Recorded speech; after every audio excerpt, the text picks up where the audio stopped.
నమస్తే city Ongole news కి స్వాగతం. ముందుగా బులెటిన్ లో హెడ్లైన్స్. రంగభూమి కళాకారుల సంఘం 7వ వార్షికోత్సవ ముగింపు సభ కార్యక్రమంలో పాల్గొన్న ఒంగోలు ఎమ్మెల్యే దామచర్ల జనార్దన్ కళాకారుల అభివృద్ధికి ప్రభుత్వ పరంగా తమ వంతు సహాయ సహకారాలు అందిస్తారని వెల్లడించిన దామచర్ల.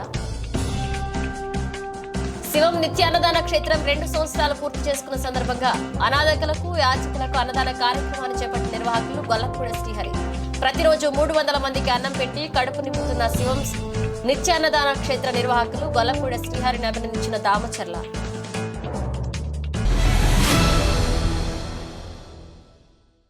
డీటెయిల్స్ చూస్తే కళాకారుల అభివృద్ధికి ప్రభుత్వ పరంగా తమ వంతు సహాయ సహకారాలు అందిస్తారని ఒంగోలు ఎమ్మెల్యే దామచర్ల జనార్దన్ పేర్కొన్నారు.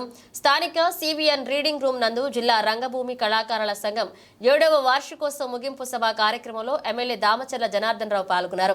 అనంతరం ఆయన మాట్లాడుతూ టీడీపీ ప్రభుత్వ హయాంలోనే కళాకారులకు మేలు జరిగిందని గుర్తు చేశారు. ఎన్టీఆర్ కళాక్షేత్రం ఏర్పాటుతో పాటు ఏపీ నాటక సంగీత సాహిత్య అకాడమీ డైరెక్టర్ గా ఒంగోలుకు చెందిన వారిని నియమించడం జరిగిందన్నారు. కళాకారులకు గుర్తింపు కార్డులు, పింఛన్లు, అవార్డులు మొదలైన విషయాలన్నింటిలో టీడీపీ ప్రభుత్వం చేసిన కృషిని వివరించారు. రానున్న రోజుల్లో ప్రభుత్వ పరంగా జరిగే వివిధ కార్యక్రమాల్లో కళాకారులకు తగిన అవకాశాలు కల్పించడంతో పాటు సమస్యలను పరిష్కరిస్తామని తెలిపారు. ఈ సందర్భంగా చందు నృత్య అకాడమీ విద్యార్థులు నిర్వహించిన నృత్య ప్రదర్శన ఆకట్టుకుంది. ఈ కార్యక్రమంలో జనసేన జిల్లా అధ్యక్షుడు షేక్ రియాజ్, సర్ నరసం, రాష్ట్ర అధ్యక్షురాలు అరుణ పాల్గొన్నారు.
అది వెనక్కి జరగమ్మా.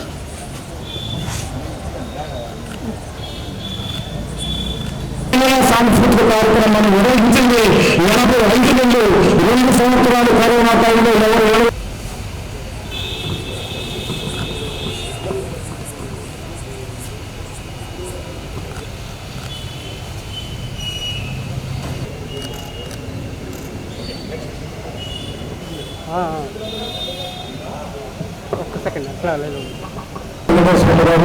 కల్చరల్ అసోసియేషన్ అధ్యక్షుడు తిరుమల శంకరరావు గారు అంత అద్భుతంగా తయారు చేసి కళాకారులకు అందుబాటు రేట్లు ఉంచి కళాకారులు ఇబ్బంది పడుతున్న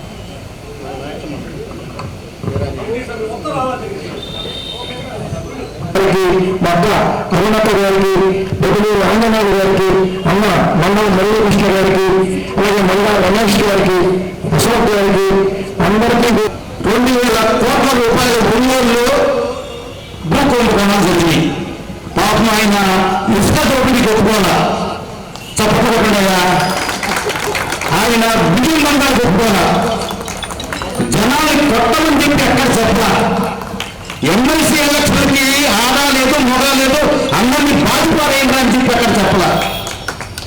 ఎలక్షన్ ముందు కూడా కార్యక్రమం చేసుకుంటా ఉంటే వేదిక మోహన్ అని అతన్ని రక్తం వచ్చి పెట్టుకుంటారు. అదే మీరు పాటించడానికి పోతే అక్కడ పోయారు ఒక 400 మంది. దీని అంతటికీ కారణం మన మాజీ ఎమ్మెల్యే పద్మనాభం గారు. ఇప్పుడు ఓపెన్ గా బహిరంగంగా చెప్తున్నా, అతనే ఆయనకి మన ఒంగోలులో ఒక కళాకారుడు ఉన్నాడు. గతంలో కూడా నటించినటువంటి ఉషా మధు గారికి బీజేపీ నాయకులు ఆంజనేయులు గారికి, జనసేన కార్పొరేటర్ అయినటువంటి రమేష్ గారికి అందరికీ కూడా ముందుగా నా హృదయపూర్వక నమస్కారాలు తెలియజేస్తున్నాను. ఈరోజు సాంస్కృతిక శాఖ మంత్రిగా ఉన్నటువంటి దుర్గేష్ గారు ఈ యొక్క కార్యక్రమానికి కూడా రావాల్సి ఉండటం జరిగింది. అయితే ఈరోజు గవర్నమెంట్ తరఫున మంద్యాల్లో ప్రోగ్రాం ఉండటం వల్ల అంత దూరం నుంచి రాలేక ఈ ప్రోగ్రాంకి నేను రాలేకపోతున్నాను, దయచేసి అర్థం చేసుకుంటాను అని చెప్పిన తర్వాత లేదు గవర్నమెంట్ ప్రోగ్రాం చూసుకోండి, ఇంకొక అవకాశం మా జిల్లా కళాకారులకు మీరు ఇవ్వండి ఆయన సరే ఇంకొకసారి నేను ఎట్టి పరిస్థితుల్లో కూడా ఒంగోలుకు వస్తానని చెప్పడం జరిగింది. కళలు ప్రోత్సహించే విధంగా, ఎందుకంటే ఇప్పుడు ఉన్నటువంటి కూటమిలో పార్టీలు, రెండు పార్టీలు ప్రధానమైనటువంటి రెండు పార్టీలు కూడా కళాకారులు స్థాపించినటువంటి పార్టీలు. ఒకటి తెలుగుదేశం స్వర్గీయ నందమూరి తారక రామారావు గారు స్థాపిస్తే, రెండోది జనసేన పవన్ కళ్యాణ్ గారు స్థాపించారు. ఎందుకంటే కళాకారులకి ఎప్పుడు కూడా ప్రజల పట్ల, సమాజం పట్ల అంకిత భావంతో పనిచేసేటటువంటి ఉద్దేశం ఉంది. వాతావరణం బాగుండాలి, ఎక్కడికి పోయినా కూడా ఒక ప్రశాంతమైన వాతావరణం ఉండాలి. అంతేకాకపోతే ఎక్కడికి పోతే ఎవరు కొడతారో, ఏం చేస్తారో, వాళ్ళు గంజాయి తాగిన తర్వాత వాళ్ళు ఏం చేస్తున్నారో కూడా అర్థం కాని పరిస్థితులు మనం ఎవరికి చూసాం. అలాంటి ప్రాంతాల్లో అలాంటి పరిస్థితులు కూడా మార్పు చేస్తామని చెప్పేసి కూడా మీకు తెలియజేస్తా ఉన్నాం. ఖచ్చితంగా ఊళ్ళో 14-19లో ఎన్నో కార్యక్రమాలు మనం చేసుకోగలిగాం. అవి మిగతాయి ఏదైతే ఉందో కోతరాజు కాలం అవ్వచ్చు, డ్రింకింగ్ వాటర్ ఆల్మోస్ట్ 90% కంప్లీట్ చేస్తే అది అట్లానే ఉంది. దాన్ని కూడా ప్రతిరోజు మంచినీళ్ళు ఇవ్వడానికి దానికి ఏం చేయాలనేది కూడా దానికి ఒక నిర్ణయాలు తీసుకుంటాం. చాలా మంది ఇల్లు లేక ఇబ్బంది పడేవాళ్ళు కూడా పట్టాలు కానీ, టిట్కో హౌసెస్ కానీ దాన్ని కూడా చేస్తాం. ఇప్పుడు కళాకారులు మన వాళ్ళంతా కూడా పట్టాలు లేవు, లేదా కాలనీ లేదని చెప్పేసి అంటున్నారు. ఖచ్చితంగా నేను మన వీళ్ళకి చెప్పాం, విలేకరులకి, జర్నలిస్టులకు చెప్పాం, జర్నలిస్ట్ కాలనీ ఒకటి ఏర్పాటు చేసి వాళ్ళకి అక్కడందరికి పట్టాలు ఇస్తాను. దాని దగ్గరే కళాకారులు కూడా కళాకారుల కాలనీ కింద దాన్ని కూడా మనం ఎంతమంది ఉన్నారో వాళ్ళందరూ కూడా మనం చేస్తామని చెప్పేసి మేము తెలియజేస్తాం. ఇలాంటి ఏదైతే మంచి 10 మందికి ఉపయోగపడుతుందో దాన్ని మీరు కూడా సలహాలు, సూచనలతోటి ఖచ్చితంగా ఒక మార్పు అనేది, మంచి వాతావరణం అనేది ఈ ఊళ్ళో తీసుకొస్తామని చెప్పి కూడా మేము తెలియజేస్తా ఉన్నాం. ఈ విధాలుగా కూడా ఊళ్ళో చేయాల్సిన ఏవైతే కార్యక్రమాలు ఉన్నాయో నా వంతు సహాయశక్తులా ప్రతి ఒక్కరికి చేస్తాం. మధ్యలో కూడా ఎవరి జోలికి వెళ్ళగాకంటే కొంతమంది ఉద్యోగం కావాలని ఎవరికి 2 లక్షలు ఇవ్వటం, లేకపోతే అక్కడ పోస్ట్ ఇస్తారని చెప్పి 3 లక్షలు ఇవ్వటం, అలాంటి పనులన్నీ కూడా చేయొద్దు. మీకు ఏ అవసరం ఉన్నా కూడా డైరెక్ట్గా కలవండి, డైరెక్ట్గా మాట్లాడండి. ఉండే ఎన్ని అవకాశాలు ఉన్నాయో ప్రతి ఒక్కరికి వాళ్ళకి అవకాశాలు వచ్చేటట్టుగా నా వంతు నేను కృషి చేస్తామని చెప్పేసి కూడా మరోసారి చెప్తున్నాను.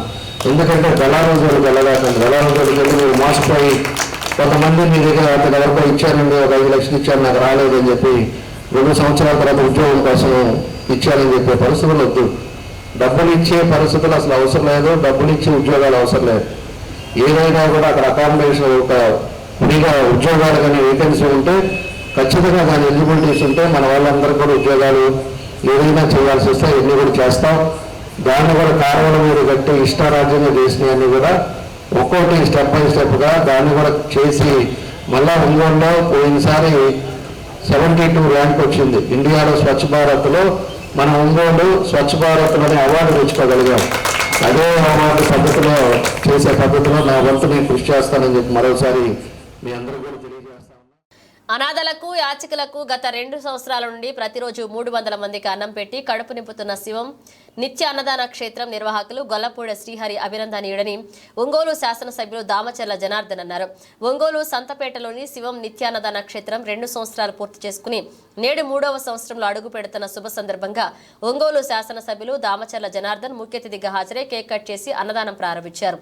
ఈ సందర్భంగా శివం శరణాలయం నందు వృద్ధులకు దుప్పట్లు, పండ్లు పంపిణీ చేశారు. దామచర్ల జనార్దన్ మాట్లాడుతూ శివం శరణాలయంలోని వృద్ధులకు ఆశ్రయం కల్పించి 3 పూటల భోజనం పెట్టి వాళ్ల బాగోగులు చూస్తూ ఒంగోలు నగరం శివం నిత్యాన్నదాన వాహనం ద్వారా అనాథలకు, యాచకులకు, పేదలకు ప్రతిరోజు 300 మందికి అన్నం పెట్టి కడుపు నింపడం మానవత్వంతో కూడిన గొప్ప సేవా కార్యక్రమం అన్నారు. ఈ శివం శరణాలయానికి ప్రభుత్వం తరపున సొంత స్థలం ఏర్పాటుకు సహకరిస్తామని హామీ ఇచ్చారు. పారిశ్రామికవేత్త మండవ మురళీకృష్ణ మాట్లాడుతూ శివం ఫౌండేషన్ ద్వారా పేదలకు అన్నదానంతో పాటు పలు సేవా కార్యక్రమాలు చేస్తున్న ఈ శరణాలయంకు మా వంతు సహకారం అందజేస్తామన్నారు. ఒంగోలు నగరాభివృద్ధి కమిటీ అధ్యక్షుడు మారెళ్ల సుబ్బారావు మాట్లాడుతూ ధనవంతులు దాతృత్వంతో మీ కుటుంబాలతో పుట్టినరోజులు, పెళ్లి రోజులు, ముఖ్యమైన రోజులు శివం శరణాలయంలో జరుపుకుని పేదలకు ఆర్థికంగా అండగా ఉండాలన్నారు. మండవ లావణ్య మాట్లాడుతూ అన్ని దానాల్లో కల్లా అన్నదానం మిన్న అని 2 సంవత్సరాల పైన ప్రతిరోజు క్రమం తప్పకుండా పేదలకు అన్నం పెట్టి కడుపు నింపడం గొప్ప సేవా కార్యక్రమం అని తెలిపారు. ఈ సందర్భంగా శివం ఫౌండేషన్ చైర్మన్ గొల్లపూట శ్రీహరి, దామచర్ల జనార్దన్ ని గజమాలతో ఘనంగా సత్కరించారు. ఈ కార్యక్రమంలో జనసేన జిల్లా అధ్యక్షులు షేక్ రియాజ్, మండవ సుబ్బరాయుడు, కోసూరి శ్రీదేవి, వడ్డెంపూడి సుజాత, చిక్కాల కిరణ్ కుమార్, డి శ్రీనివాస్, భాస్కర్ రావు, జమిని శ్రీనివాస్, దివ్య పాల్గొన్నారు.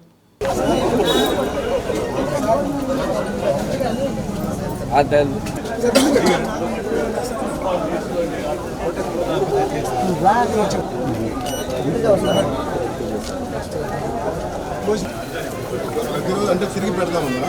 ఇది స్టార్ట్ అయ్యి 2 years అయింది.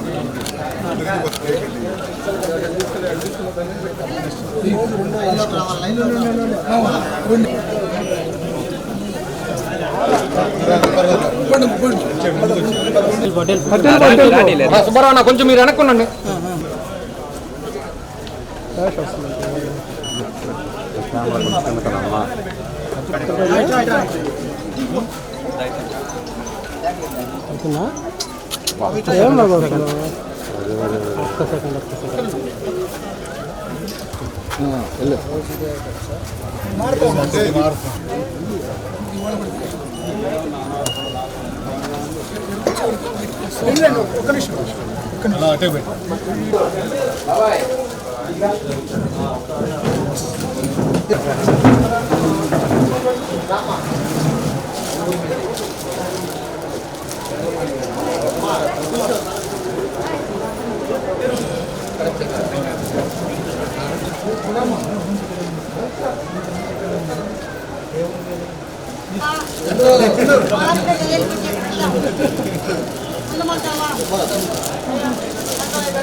ఫోన్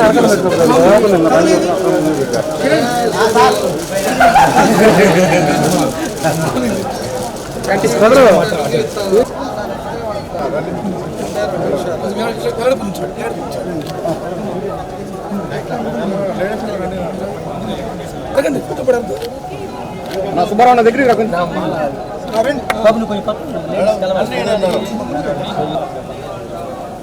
ఓకే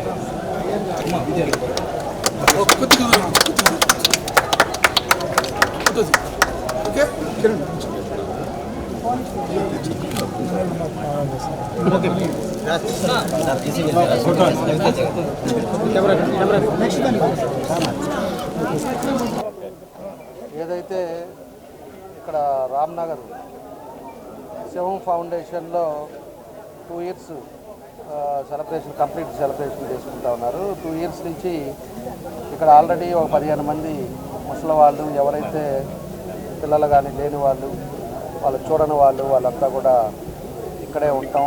వాళ్ళకన్నీ కూడా సౌకర్యాలన్నీ కూడా కమిటీ వీళ్ళు శ్రీహరి కానీ వీళ్ళందరూ కూడా చూసుకుంటా ఉన్నారు. అదేవిధంగా మధ్యాహ్నం భోజనం, మార్నింగ్ టిఫిన్ ఇవి కూడా 4-5 ప్లేసెస్లో వీకెండ్లో పంపించి ఎవరైతే పేదవాడు ఇంటికి కూడా ఇబ్బంది పడే వాళ్ళందరికీ కూడా మంచి భోజనం వీళ్ళంతా కూడా పెడుతున్నారు. 2 years నుంచి ఇది కంటిన్యూషన్ అవుతా 2 years కంప్లీట్ అయిన రోజు ఈరోజు సెలబ్రేషన్ మాదిరి మమ్మల్ని అందరూ కూడా పిలవటం జరిగిందని చెప్పి కూడా మేము తెలియజేస్తా ఉన్నాం. కాబట్టి ఒక మంచి సేవా కార్యక్రమంలో మన మురళీ గారు కానీ, లేకపోతే మన సుబ్బారావు గారు, ఇంకా ఎవరైతే ఈ కమిటీ మెంబర్స్ అంతా కూడా, ఇంకో సుబ్బారావు, ఇంకా మన దీనికంతా కూడా శ్రీహరి కానీ వీళ్ళందరూ కూడా ఒక మంచి యూనిటీగా ఒక 10 మంది 15 మంది కలిసి డోనర్గా వాళ్ళు ఏదో ఉండే దాంట్లో కొంత స్పాన్సర్ చేస్తూ ఇంతమందికి కూడా భోజనాలు చేస్తా ఇక్కడ ఒక మంచి కార్యక్రమం ఏర్పాటు చేశారు. ఇది కూడా రెంటల్కి తీసుకొని 40,000 మన మంత్ రెంట్ కూడా పే చేస్తా ఇంతమందికి ఉపాధి కల్పిస్తూ, అదేవిధంగా భోజనాలు లేని వారికి భోజనాలు పెట్టడం, ఇలాంటి అన్ని మంచి కార్యక్రమం చేస్తున్నారు. నేను ఎన్నికల ముందు కూడా వచ్చాను ఇక్కడికి రమ్మన్నప్పుడు. వచ్చిన తర్వాత ఆ రోజు కూడా వీళ్ళకి ఏదో విధంగా ఏదన్నా సైట్ అలాట్మెంట్ అడిగితే సైట్ కూడా ఒకసారి మనం చూద్దామని చెప్పేసి ఇస్తామని కూడా అనౌన్స్ చెప్పాం. ఇప్పుడు చూద్దాం, మనకు ఎక్కడైతే విజిబిలిటీ ఉందో ఇవన్నీ కూడా చూసుకొని తప్పకుండా కూడా వాళ్ళకి సైట్ అలాట్మెంట్ చేయడానికి కూడా ముందుకు వస్తాం. దానికి తగ్గట్టుగా చేయడానికి అన్ని విధాలుగా కూడా కృషి చేస్తామని చెప్పి కూడా మేము తెలియజేస్తున్నాం. ఎందుకంటే 40 days అయింది, ఇంకా పూర్తిగా పరిపాలనలో ఇంకా అవ్వలేదు కాబట్టి అన్నీ వచ్చిన తర్వాత ఇలాంటి వాళ్ళకి సైట్ అలాట్ చేయడం వల్ల మంచి జరుగుతుంది. 10 మందికి ఉపయోగం ఉండే సమస్యలో వీళ్ళందరూ కూడా కష్టపడి చేస్తున్నారు కాబట్టి ఖచ్చితంగా సైట్ అలాట్మెంట్ కూడా చేయడానికి ముందుకు తీసుకెళ్తామని చెప్పి కూడా నేను ఈ సందర్భంగా మా శివం ఫౌండేషన్ 2 సంవత్సరాలు పూర్తి చేసిన 3వ సంవత్సరం అడుగుతున్న సందర్భంలో గొల్లపూడి శ్రీహరి, మా మిత్రుడు గొల్లపూడి శ్రీహరికి అభినందన తెలుపుతూ దీనికి దివ్యంగా అందరికీ ఉపయోగపడే విధంగా రోజు 300 మందికి ఆకలి తీరుస్తూ అందరు మన్నలు పొందుతూ ఉన్నారు. అలాగే ఇక ముందు కూడా ఈ విధంగా విజయంగా ముందుకెళ్లాలని చెప్పి శ్రీహరిని కోరుతూ శ్రీహరిని అభినందిస్తూ ఒంగోలు నగరం సంతపేటలో శివం శరణాలయంలో ప్రతినిత్యం వృద్ధులకి వసతి కల్పించు 3 పూట్ల అన్నం పెట్టి కడుపు నింపుతున్నాం. వాళ్ళకి ఆలనా పాలన కూడా ఒక తండ్రిలాగా శ్రీహరి చూస్తూ ఉన్నాడు. దానిలో భాగంగా 2 సంవత్సరాల నుంచి ఒంగోలులో వాన వచ్చినా వర్షం వచ్చినా వరద వచ్చినా కూడా ఆగకుండా పేదలకి అనాథులకి యాచకులకి అన్నం పెట్టి ఆయన అన్నదానం చేసి మానవత్వం చాటుతున్నాడు. భవిష్యత్తులో కూడా ఈ నిర్విరామంగా ఈ అన్నదాన శిబిరం కొనసాగించాలని మనస్ఫూర్తిగా కోరుకుంటున్నాము. దాతలు కూడా మీ ఇళ్లలో ముఖ్యమైన పుట్టినరోజులు, పెళ్లి రోజులు, ముఖ్యమైన రోజుల్లో ఇక్కడ చేసుకొని ఈ అనాథలకి అండగా నిలవాలని మనస్ఫూర్తిగా కోరుతా ఉన్నాను. యాచకులకు నిత్యం అన్నం పెట్టాలనే సంకల్పంతో ఒంగోలు పట్టణంలో శివం ఫౌండేషన్ శివం నిత్య అన్నదానాన్ని ఏర్పాటు చేసి 2 సంవత్సరాలు పూర్తి చేసుకున్నాము. ఆ దేవుని ఆశీస్సులతో అదేవిధంగా పట్టణంలోని పుర ప్రముఖులు సుబ్బారావు గారు, మురళీకృష్ణన్న, లావణ్య మేడం గారు, శ్రీదేవి మేడం గారు, సుజాత మేడం గారు వీరందరి సహకారంతో ప్రతినిత్యం పేదలకు అన్నదానం జరుగుతుంది. ఈ సందర్భంగా ఈరోజు జనార్దన గారి చేతుల మీద కేక్ కట్టి చేయడం జరిగింది. పేదల కోసం అనాథలకి యాచకులకి ప్రతినిత్యం అన్నదానం చేయడంలో ప్రతిరోజు కూడా వర్షం వచ్చినా వాన వచ్చినా ప్రతినిత్యం అన్నదానం చేస్తూ ఉన్నాము. ఇలాంటి సేవా కార్యక్రమం మరింతగా సాగాలని ఆశిస్తూ ఇదే విధంగా ఎమ్మెల్యే జనార్దన అన్న శివం శరణాలయానికి స్థలం ఇస్తానని మాట ఇచ్చి ఉన్నారు. ఆ మాట ప్రకారం కట్టుబడి స్థలం ఇస్తే మనకి రెంట్ తగ్గి స్థలం ఆశ్రమం ఏర్పాటు అవుతుంది. పేదల కోసం అన్నదానం చేయడం ప్రతి నెల కూడా ప్రతిరోజు ముందు ఉంటామని తెలియజేస్తాం. సేవే మాధవ సేవ అనే స్ఫూర్తితో పేదలకు సేవ చేస్తే భగవంతునికి సేవ చేసినట్లే అని భావించి శివం ఫౌండేషన్ వారు వృద్ధాశ్రమంతో పాటు మొబైల్ వాహనం ద్వారా ఒంగోలు పట్టణంలో ప్రతిరోజు అన్నదాన కార్యక్రమం చేస్తూ ఉన్నారు. పేదలకి మరియు యాచకులకి కడుపు నింపుతున్నారు. శివం ఫౌండేషన్ వారి ఆధ్వర్యంలో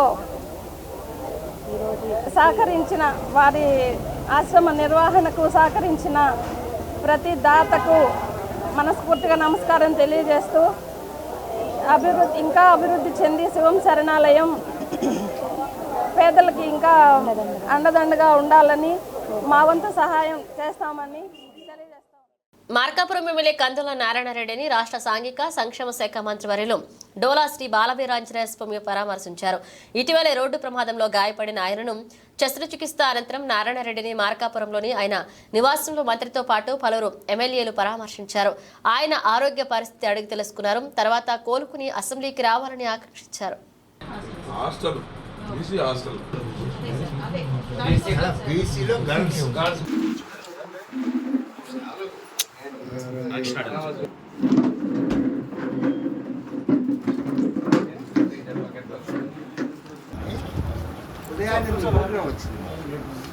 లేట్గా పెట్టారు మార్కాపురంలో హైదరాబాద్ మార్కాపురంలో అంటే ఉదయం వస్తారు.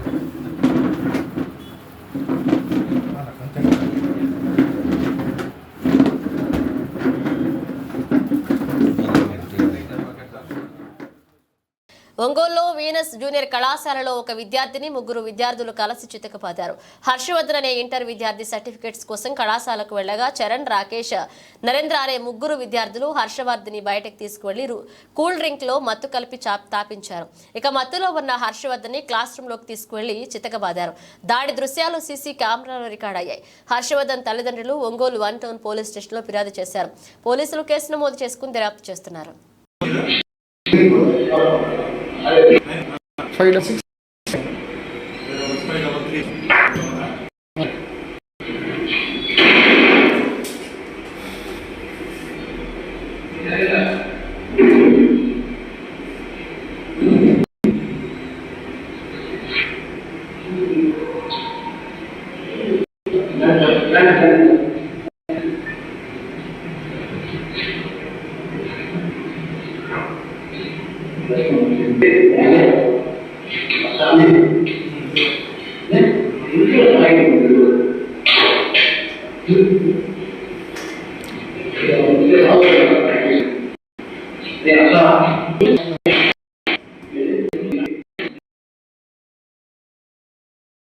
వైద్యులపై జరుగుతున్న దాడుల నియంత్రణకు ప్రత్యేక చట్టాలు రూపొందించాలని ఐఎంఏ అధ్యక్షురాలు ఝాన్సీ కోరారు.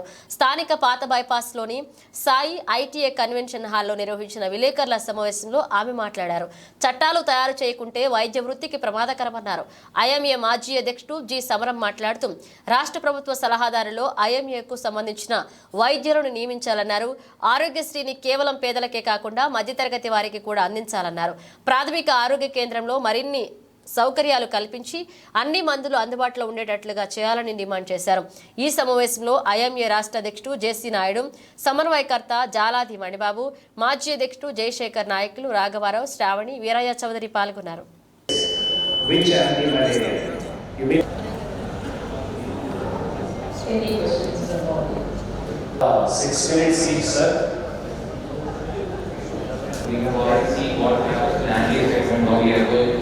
As he had paid there is a complete sense of pretty large of obstruction. You can see in the middle of the center there is a possible chance of obstruction of endogenous anticoagulants. The pregnancy, leukostatic coagulants and proteinous deficiency. So the common is like abnormalities which are contributing to that. So the common clinical presentation in such conditions, there will be a sudden visual loss. Most of the times there will be because of your there is no overlying nerve fiber layer, so the fovea appears to deteriorate. Doppler 2D echo, and ophthalmic we do like OCT matters and thin retina, which are very chronic signs of this. Doppler bolus or the carbogen inhalation.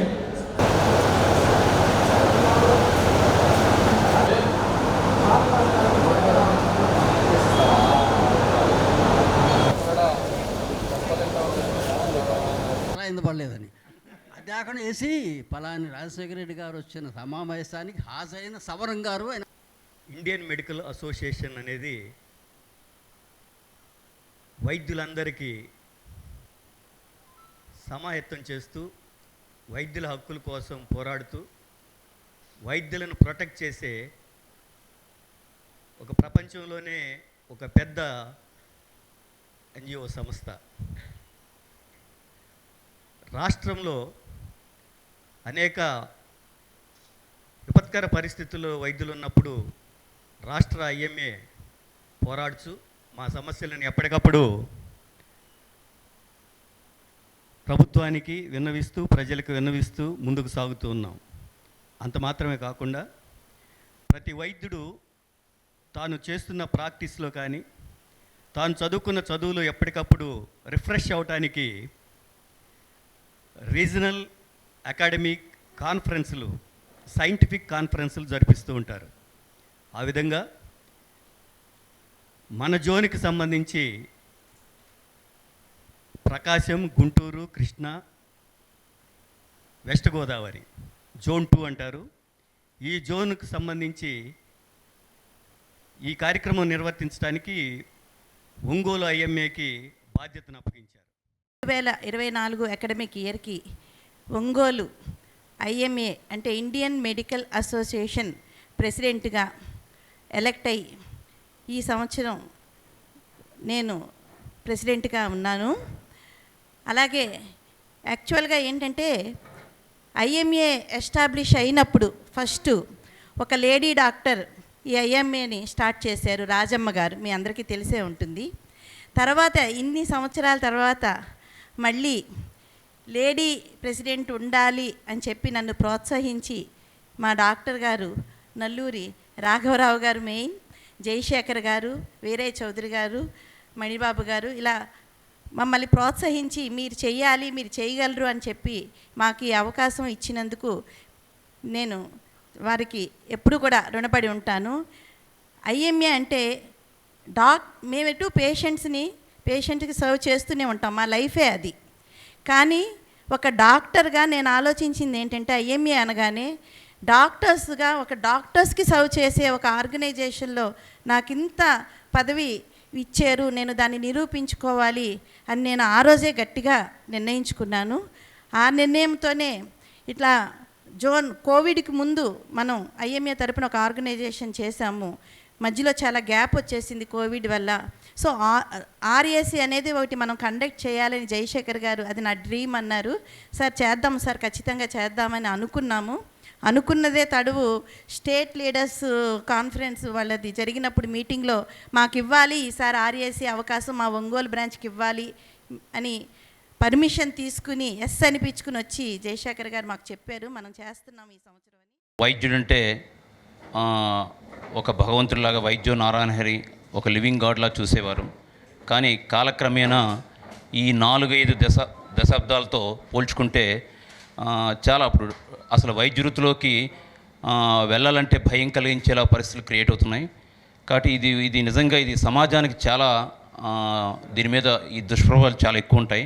కాబట్టి వైద్య వృత్తిని, ఈ పవిత్రమైన వైద్య వృత్తిని కాపాడుకోవాల్సిన బాధ్యత ఇటు మా డాక్టర్లకు కానీ అటు ప్రజలకు కానీ ప్రభుత్వం కూడా ఉంది. ఒక హెల్తీ సొసైటీ ఫామ్ అయినప్పుడే మనం డెఫినెట్గా మంచి సర్వీసెస్ ఇవ్వగలం. ముఖ్యంగా ఈ మధ్యకాలంలో అప్పుడు రిజిస్ట్రేషన్ ప్రాసెస్ ఏం లేదండి. ఒక 40-50 సంవత్సరాల క్రితం రాఘవరావు సార్ ప్రాక్టీస్ చేసినప్పుడు రిజిస్ట్రేషన్ ప్రాసెసే లేదు. కానీ గవర్నమెంట్ ఆఫ్ ఇండియా ఏం చేసిందంటే హెల్త్ డాటా ఎక్వైరీ చేయాలని చెప్పి రిజిస్ట్రేషన్ ప్రాసెస్ సింపుల్గా స్టార్ట్ చేద్దామని చెప్పి స్టార్ట్ చేశారు. ఈరోజు అది ఎలా వచ్చిందనే పరిస్థితి, ఒక క్లినిక్ పెట్టాలన్నా, ఒక చిన్న నర్సింగ్ హోమ్ పెట్టాలన్నా కనీసం మినిమం ఒక 20 పర్మిషన్స్ తీసుకోవాల్సిన పరిస్థితి వస్తుంది. కనిగిరి షిరిడి సాయిబాబా దేవస్థానం నందు ప్రారంభమైన ఓం సాయి, శ్రీ సాయి, జయ జయ సాయి నామ సప్తాహం గురు పౌర్ణమితో ముగుస్తుంది. ఈ కార్యక్రమంలో భక్తులు భారీ సంఖ్యలో పాల్గొంటున్నారు. సాయి సప్తాహం గురు పౌర్ణమి వేడుకల్లో భక్తులు పాల్గొని కార్యక్రమం జయప్రదం చేయాలని దేవస్థాన అధ్యక్షుడు దేవకి సుబ్రహ్మణ్యం కోరారు. శుభమస్తు నిత్యం లోకా సమస్తా సుఖినో భవంతు. హరి ఓం మాయాని కాని చ పాపాని జన్మపదే. హరి ఓం మా స్వస్తి న ఇంద్రో వృత్తిస్రవాః స్వస్తి నః పూషా విశ్వవేదాః స్వస్తి నస్తార్క్ష్యో అరిష్టనేమిః స్వస్తి నో బృహస్పతిర్దధః. విఘ్నవినాశినే త్రిపదతాయ శ్రీవరదమూర్తయే నమో నమః. సదా నిత్యం మూలాదినాథా సుదాశ్రా విలందుత్తమప్యప్రయంతో తరంగల్ పవిత్యానితో సాధయంతో నమామేశ్వరం సద్గురుం సాయినాథో శ్రీ నమస్తద్గురు సాయినాథాయ నమః. ఒంగోలు నగరంలోని మంగమూరు రోడ్లో కొలువై అవతార క్షేత్రంగా ప్రసిద్ధిగాంచి భక్తుల నిత్య పూజలు అందుకుంటున్న శ్రీ పంచముఖ ఆంజనేయ స్వామివారి దేవస్థానంలో స్వామివారికి జరిపించిన ప్రాకారోత్సవం నేత్రపర్వంగా సాగింది.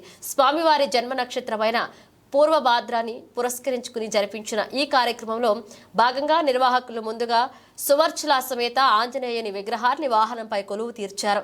అనంతరం విశేషంగా తరలివచ్చిన భక్తులు దేవతామూర్తుల దర్శన భాగ్యాన్ని పొంది ఆపై అమ్మవారి సమేతంగా వెంచేసి ఉన్న స్వామివారి వాహనాన్ని తమ స్వహస్తాలతో లాగుతూ ప్రాంగణంలో ప్రాకారోత్సవాన్ని వేడుకగా పూర్తి చేశారు. ఈ కార్యక్రమంలో భక్తులు అధిక సంఖ్యలో పాల్గొని రామనామ స్మరణలు, కోలాట ప్రదర్శనలు, హనుమాన్ భజనలు చేశారు.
ఇవి బులెటిన్లోని విశేషాలు. తిరిగి మరో బులెటిన్లో కలుసుకుందాం. అప్పటి వరకు keep watching city cable Ongole.